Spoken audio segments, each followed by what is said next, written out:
ನಮಸ್ಕಾರ ಸ್ನೇಹಿತರೆ, ನೇತ್ರಾಸ್ creative hub ಚಾನೆಲ್ಗೆ ಎಲ್ಲರಿಗೂ ಸ್ವಾಗತ. ಇಂದು ನಮ್ಮ ಮನೆಯ ವಿಶೇಷ, ಎಲ್ಲರಿಗೂ ತುಂಬ ಇಷ್ಟ ಆಗುವಂತಹ ಒಂದು ರೆಸಿಪಿ, ಹೋಟೆಲ್ ಸ್ಟೈಲಲ್ಲಿ ಮಾಡುವಂತಹ ಪನ್ನೀರ್ ಗ್ರೇವಿ. ಅದು ಕೂಡ ಮನೆ ಮಸಾಲೆಗಳಲ್ಲಿ ಸರಳ ವಿಧಾನದಲ್ಲಿ. ಹೋಟೆಲ್ಗೆ ಹೋಗದೆ ಆ ರುಚಿ, ಆ ಸುವಾಸನೆ, ಆ ಕ್ರೀಮಿ ಫೀಲ್ ನಿಮ್ಮ ಮನೆ ಅಡಿಗೆ ಮನೆಯಲ್ಲಿ ಹೇಗೆ ಬರಬಹುದು ಅಂತ ನೋಡೋಣ ಬನ್ನಿ.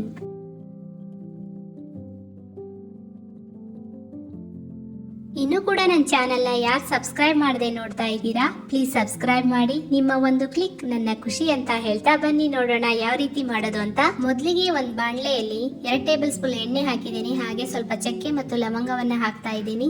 8 ರಿಂದ 10 ಎಸಳು ಬೆಳ್ಳುಳ್ಳಿಯನ್ನು ಹಾಕ್ತಾ ಇದ್ದೀನಿ. ಹಾಗೆ ಸಣ್ಣದಾಗಿ ಕಟ್ ಮಾಡಿರುವಂತಹ ಶುಂಠಿ ಅಂದರೆ ಅಲ್ಲವನ್ನು ಹಾಕ್ತಾ ಇದ್ದೀನಿ. ಹಾಗೆ ಕಟ್ ಮಾಡಿರುವಂತಹ ಈರುಳ್ಳಿಯನ್ನು ಹಾಕಿ ಚೆನ್ನಾಗಿ ಫ್ರೈ ಮಾಡ್ಕೋಬೇಕು. ಹೋಟೆಲ್ಗೆ ಹೋಗದೆ ಮನೆಯಲ್ಲೇ ಸೊಗಸಾದ ಪನ್ನೀರ್ ಗ್ರೇವಿ ತಿನ್ನೋದು ಹೇಗಿರುತ್ತೆ ಅಂತ ಯೋಚಿಸ್ತೀರಾ? ಈರುಳ್ಳಿ ಚೆನ್ನಾಗಿ ಫ್ರೈ ಆದ ನಂತರ ಒಂದು ಬೌಲಲ್ಲಿ ನಾನು ಸ್ವಲ್ಪ ಈರುಳ್ಳಿಗಳನ್ನು ತೆಗೆದಿಟ್ಕೊಳ್ತಾ ಇದ್ದೀನಿ. ಏನಕ್ಕೆ ಅಂತ ಲಾಸ್ಟಲ್ಲಿ ಹೇಳ್ತೀನಿ. ಹಾಗೆ ಅದನ್ನು ಚೆನ್ನಾಗಿ ಫ್ರೈ ಮಾಡಿ ಒಂದು 8 ರಿಂದ 10 ಎಸಳು ಬಾದಾಮಿಯನ್ನು ಹಾಕ್ತಾ ಇದ್ದೀನಿ. ಬಾದಾಮಿಯನ್ನು ಹಾಕಿ ಚೆನ್ನಾಗಿ ಫ್ರೈ ಮಾಡ್ಕೋಬೇಕು. ಹಾಗೆ ಒಂದು ಮೆಣಸಿನ್ಕಾಯನ್ನು ಹಾಕ್ತಾ ಇದ್ದೀನಿ. ಈ ಪನ್ನೀರ್ ಗ್ರೇವಿ ತಂದೂರಿ ರೊಟ್ಟಿ, ಚಪಾತಿ ಹಾಗೆ ಜೀರಾ ರೈಸ್ ಜೊತೆ ಅದ್ಭುತವಾಗಿ ಹೊಂದುತ್ತೆ.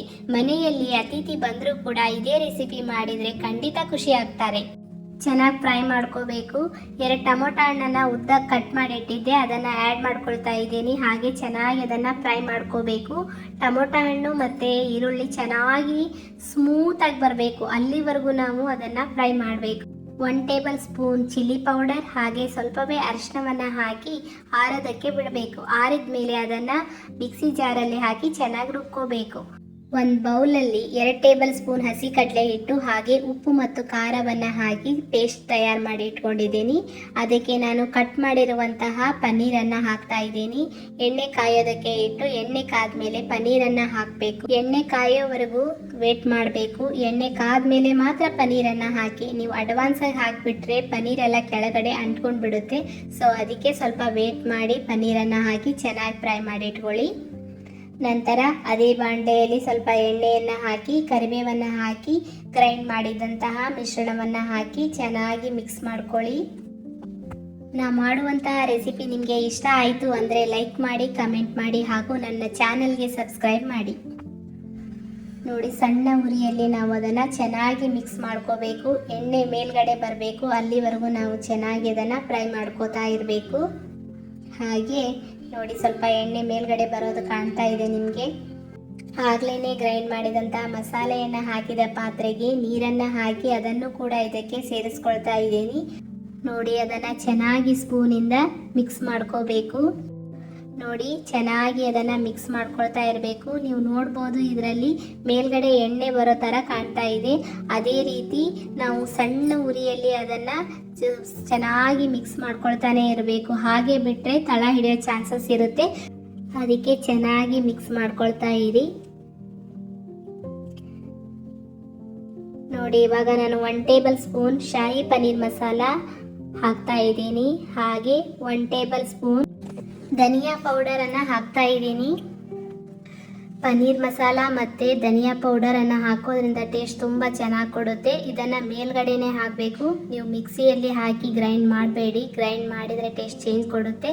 ಹಾಗೆ ರುಚಿಗೆ ತಕ್ಕಷ್ಟು ಉಪ್ಪನ್ನು ಹಾಕಿ ಮತ್ತು ಬಾಣಲೆಯಲ್ಲಿ ಸ್ವಲ್ಪ ಎಣ್ಣೆಯನ್ನು ಹಾಕಿ ಸ್ವಲ್ಪ ಖಾರ ಹಾಗೆ ಸಣ್ಣದಾಗಿ ಕಟ್ ಮಾಡಿರುವಂತಹ ಹಸಿ ಶುಂಠಿಯನ್ನು ಹಾಕ್ತಾ ಇದ್ದೀನಿ. 2 ಮೆಣಸಿನ್ಕಾಯನ್ನು ಉದ್ದದಾಗಿ ಕಟ್ ಮಾಡಿ ಹಾಕಿದ್ದೀನಿ. ಹಾಕಿ ಚೆನ್ನಾಗಿ ಫ್ರೈ ಮಾಡ್ಕೊಳ್ತಾ ಇದ್ದೀನಿ. ಚೆನ್ನಾಗಿ ಫ್ರೈ ಮಾಡಿಕೊಂಡು ಆಗಲೇ ರೆಡಿ ಮಾಡಿದಂತಹ ಗ್ರೇವಿಯನ್ನು ಇದಕ್ಕೆ ಆ್ಯಡ್ ಮಾಡ್ಕೊಳ್ತಾ ಇದ್ದೀನಿ. ನೋಡಿ, ಚೆನ್ನಾಗಿ ಮಿಕ್ಸ್ ಮಾಡಿಕೊಂಡು ಆಗಲೇ ಕರೆದಿಟ್ಟಿರುವಂತಹ ಪನ್ನೀರನ್ನು ಹಾಕ್ಕೋಬೇಕು. ನೋಡಿ, ಆಗಲೇ ನಾನು ಈರುಳ್ಳಿಯನ್ನು ಫ್ರೈ ಮಾಡ್ಕೊಂಡಿದ್ದು ತೆಗೆದಿಟ್ಕೊಂಡಿದ್ದೆ. ಇವಾಗ ಅದನ್ನು ಹಾಕ್ತಾ ಇದ್ದೀನಿ. ಟೇಸ್ಟ್ ತುಂಬ ಚೆನ್ನಾಗಿ ಕೊಡುತ್ತೆ. ಮೇಲ್ಗಡೆ ಈ ಥರ ಹಾಕಿ ನೋಡಿ, ಸ್ವಲ್ಪ ಕಸೂರಿ ಮೆಂತೆಯನ್ನು ಹಾಕಬೇಕು. ಕಸೂರಿ ಮೆಂತೆಯನ್ನು ಹಾಕಿದರೆ ಟೇಸ್ಟ್ ತುಂಬ ಚೆನ್ನಾಗಿ ಕೊಡುತ್ತೆ. ಹಾಗೆ ಸ್ವಲ್ಪ ಕೊತ್ತಂಬರಿಯನ್ನು ಮೇಲ್ಗಡೆ ಹಾಕಿ ಆಗಲೇ ಕಡಲೆ ಹಿಟ್ಟನ್ನು ಕಲಸಿ ಪನ್ನೀರನ್ನು ಕರಿಯೋದಕ್ಕೆ ರೆಡಿ ಮಾಡಿ ಇಟ್ಕೊಂಡಿದ್ದಲ್ಲ, ಆ ಬೌಲಲ್ಲಿ ನೀರು ಹಾಕಿ ಅದನ್ನು ಕೂಡ ಇದಕ್ಕೆ ಹಾಕ್ಕೊಂಡು ಚೆನ್ನಾಗಿ ಮಿಕ್ಸ್ ಮಾಡ್ಕೊಳ್ತಾ ಇದ್ದೀನಿ.